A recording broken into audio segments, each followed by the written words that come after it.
এই বাল ফালানোর জন্য এই সংসদে এই বিরোধী দলীয় নেতা লোকজনের বসে থাকে নাকি? আপনারা যারা চুদলিং পং উল্টাপাল্টা কথাবার্তা বলেন, গণভোট নিয়ে কোনো হাঙ্কি পাঙ্কি করবেন না।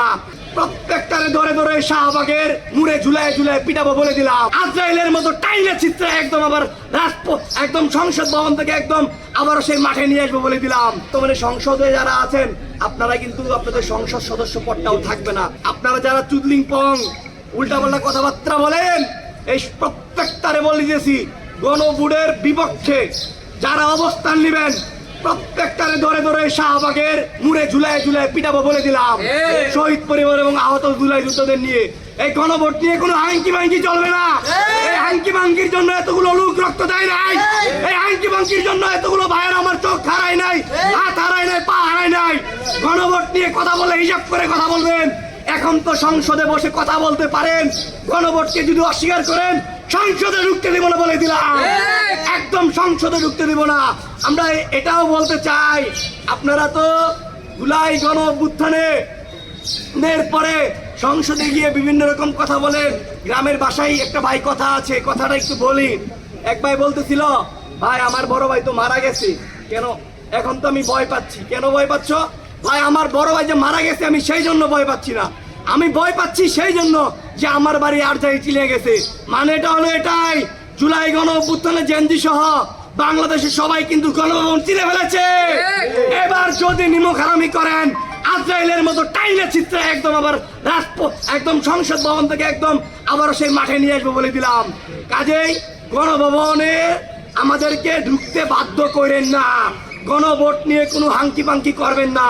আর গণভোট নিয়ে হাঙ্কি পাঙ্কি করলে এক একটা রাজনৈতিক নেতা যারা আছেন এখানে, সরকার দলীয় এবং বিরোধী দলীয় লোক যারা আছেন, তারাও যদি গণভোটের পাশে না থাকেন আপনাদেরকে আমরা ছাইরে কথা বলবো না।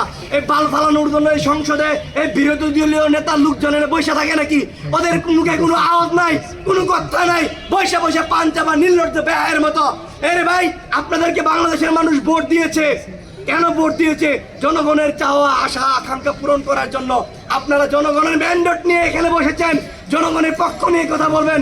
কিন্তু আমরা দেখতে পাই বাংলাদেশে তথাকথিত সময়ে ধর্ষণ হয়, খুন হয়, গুম হয়, কিন্তু বিচার হয় না। ঠিকই আসামিদের জামিন হয়, ঠিকই আসামিদের জামিন হয়। আস্তে আস্তে ওরা সে প্রকাশ্যে ঘুরে বেড়ায়। আমরা গতকালকে ময়মনসিংহ জেলায় দেখলাম 13 বছরের একটি মেয়েকে ধর্ষণ করা হয়েছে।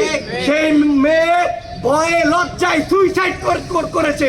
এটা আমাদের জাতির জন্য লজ্জা। আমরা কবে এই জায়গা থেকে বের হবো আমরা বুঝতে পারতেছি না। আমরা আরো আপনাদেরকে বলি, ভাইরা আমার, আপনারা তো সবসময় শুধু সংবিধানের এই ধারা ওই ধারায় কথাবার্তা বলেন। আপনারা যদি গণভোটকে বাতিল বা অবৈধ ঘোষণা করেন, ভোটের পরিপ্রেক্ষিতে কিন্তু জাতীয় নির্বাচন হয়েছিল, ভুলে যায় না। তাহলে যদি গণভোটও বাতিল হয় তাহলে বর্তমানে সংসদে যারা আছেন আপনারা কিন্তু আপনাদের সংসদ সদস্য পদটাও থাকবে না। এখানে কোনো কথা বললেন না। আর এই যে বর্তমানে যে সাবেক অ্যাটর্নি জেনারেল, বর্তমান আইনমন্ত্রী, তথ্য প্রমাণ সহ কথা বলবো আমরা, তথ্য প্রমাণ ছাড়া আমরা কথা বলি না। তিনি আওয়ামী লীগের বেশ কিছু নেতাকর্মীদেরকে নিয়ে বিভিন্ন রকম ভাবে ব্রিফিং করে, বিভিন্ন রকম কথাবার্তা বলে।